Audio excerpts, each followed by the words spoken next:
সিমএন স্থানান্তর গভীর হিমায়িত সিমএন তরল নাইট্রোজেন ক্যান এর ক্যানিস্টার এ রক্ষিত গবলেট এর সাহায্য স্থানান্তর করা উচিত, কারণ গবলেট এর মধ্যে সিমএন তরল নাইট্রোজেন এ নিমজ্জিত অবস্থায় থাকে।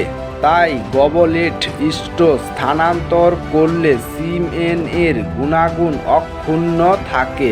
সতর্কতা: সিমএন ব্যবহার বা স্থানান্তর এর সময় ক্যানিস্টার যেন কোনো অবস্থাতেই ক্যান এর গলার উপরে না আসে, অর্থাৎ গলার উপর হতে 2 থেকে 3 সেন্টিমিটার নিচে রেখে বের করতে হবে।